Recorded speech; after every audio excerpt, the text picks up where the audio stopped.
Hi guys, it's Little Kansas Kitty and I welcome you back to my weight loss surgery channel. I had the RNY gastric bypass on June 25th, 2018, so this marks my 48-week post-op update, which is also 11 months. I can't believe that I am so close to my 1-year surgery of having this surgery. I started off my high weight at 238 pounds. I'm 5'6".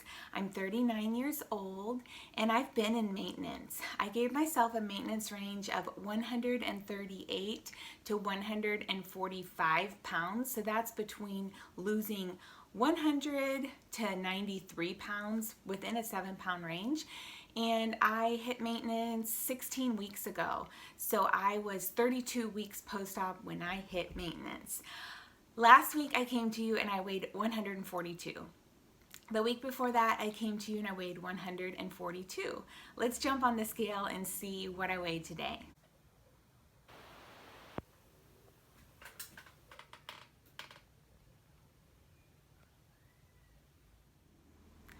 As you can see, I'm 142, so maintaining, sitting at 142 when I report to you, that doesn't mean that throughout the week it's not fluctuating, still up and down. I should be super ecstatic and super excited to be sitting at that 142, and I am. Maintenance is definitely a bit more boring.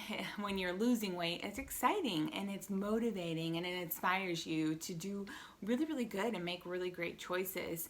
And once you're in maintenance, you just kind of have to fall into habit.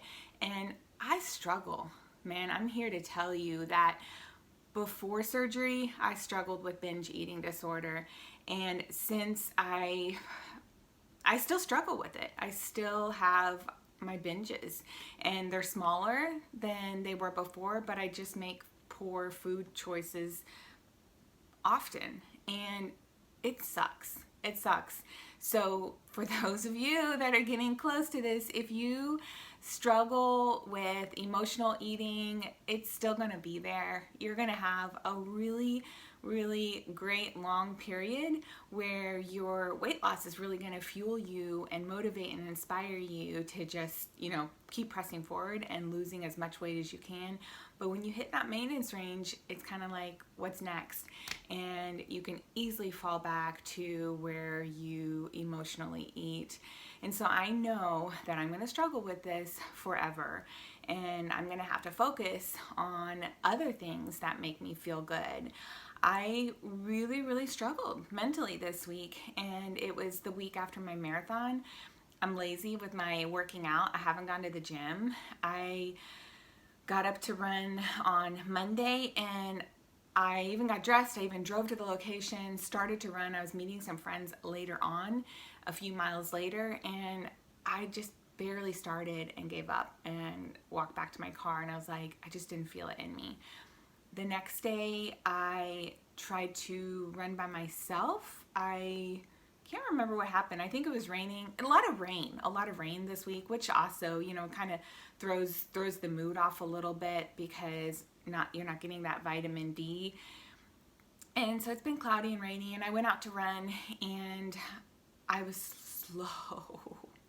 So slow, and I just wasn't feeling good inside. And I know it was because I was making poor food choices, but also I think that there's a recovery period after a marathon physically, your muscles and everything, but it really kind of jostles and throws off some things internally with your organs too. And this is total TMI, but I was running super, super slow, just not feeling it, not feeling good, probably from food choices, but also I think my body just needed some more healing, and I had to go to the bathroom so bad. And this is total TMI, but I struggled with this before surgery where I would have to sometimes go to the bathroom when I'm running, and not just number one, but number two also.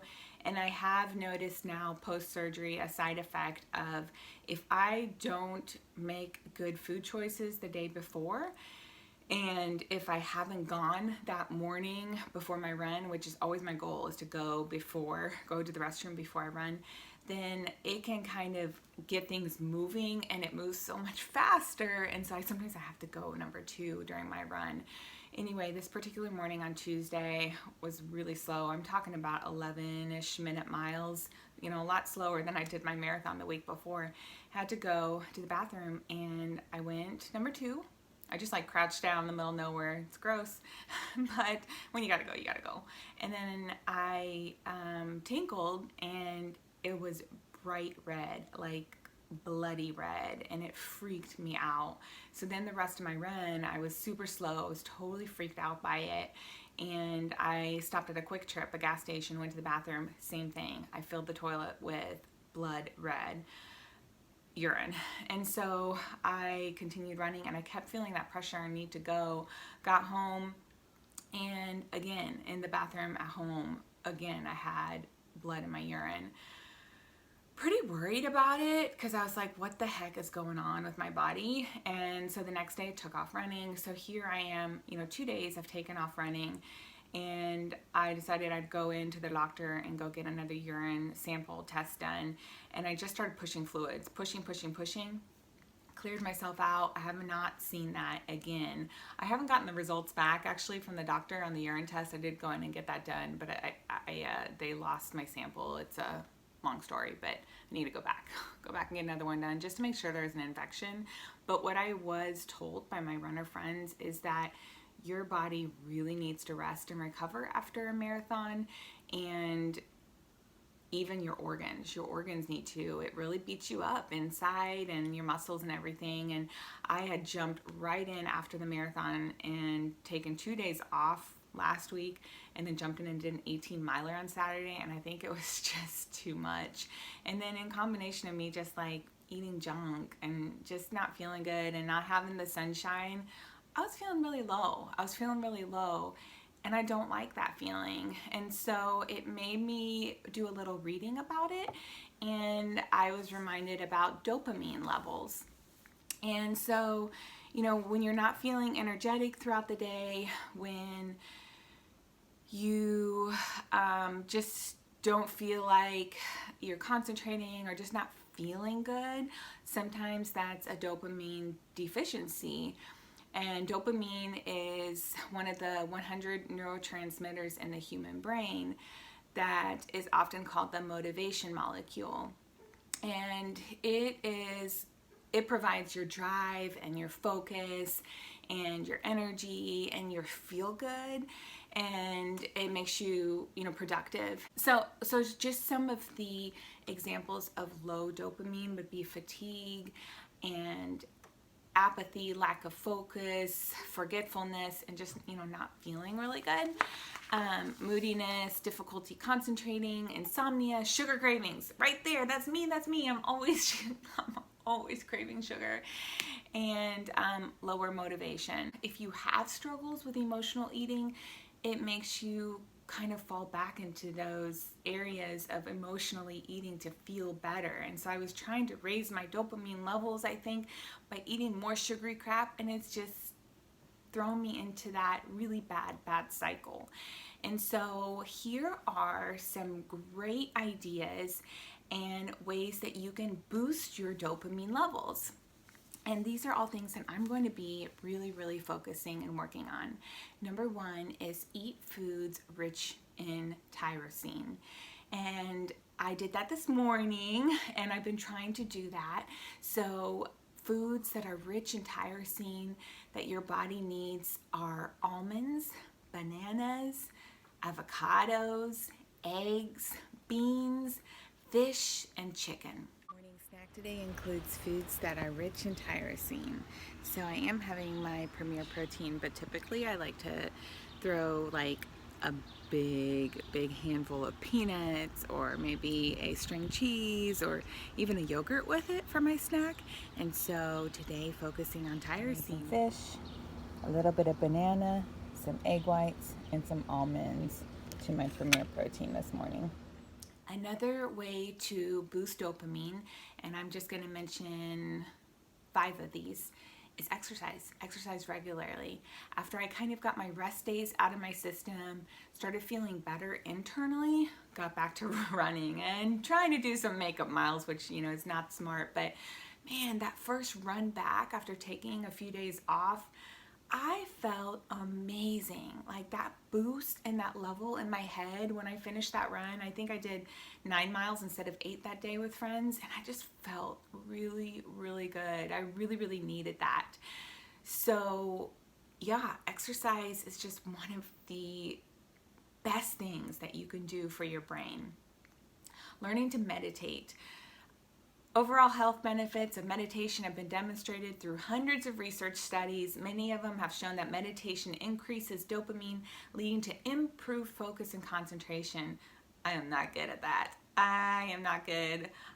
Praise you for those of you that are doing meditation. It is not something that I am good at all. My mind wanders. It's just like it's wandering everywhere so quickly. So I do like some of the others on this list. That's the one that I'm not good at. Get a massage. I am house sitting and I'm taking care of my parents' plants. They're gone for a month on a cruise to South America and Greece and Italy, and they're off with a couple, you know, retired life. It's pretty dang amazing. Sounds pretty amazing. But I am house sitting and they have one of those really amazing massage chairs, that one of those leather chairs that you can recline, and it, like, you know, it just works your whole body, and it actually has an area that works your calves, and you can even put your feet in it and it'll massage your feet. And so I'm doing weekly massages at my parents' house at the massage chair.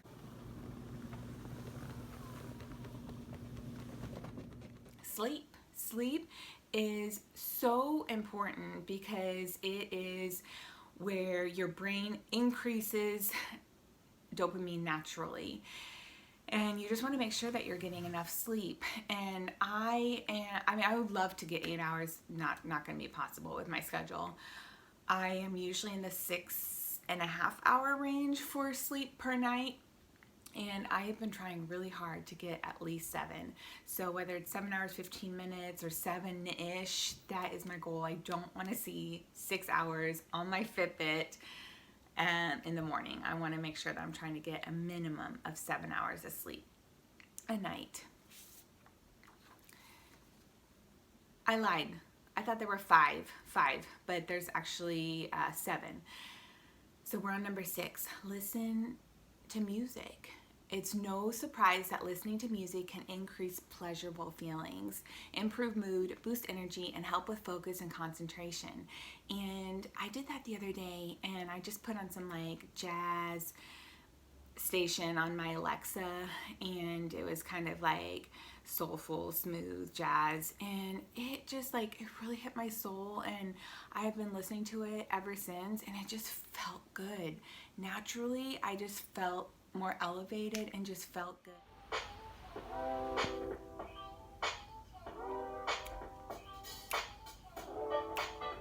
And as I wake up from this crazy dream, I hope the things remain as they seem. 'Cause as I wake up from this crazy dream. So instead of turning to food, try to do one of these things, like, you know, to raise your dopamine level. The last one is to supplement, and there's all kinds of supplements that you can take to help with boost your dopamine levels. I'm not going that direction. I take so many supplements already just to, you know, stay on top of my nutrients and everything. But I do love all of the rest of these tips to just help raise dopamine levels instead of turning to food. I hope you're enjoying this Memorial Day long weekend, and that you're doing some things that are fun and good, that are not food focused. We went to the movies last night and we saw Aladdin, and it was my sister and her kids and some friends, and then my kids and some friends, and we took up the entire row, and they put these brand new leather reclining seats, heated seats in. Ooh, they were amazing. And Aladdin was so good. I loved it. I mean, we love Disney. The kids love Disney, and this was such a great depiction of the original movie. They did a great job at following the storyline, and Will Smith was the genie. I didn't even know that for some reason. He was hilarious. Really good.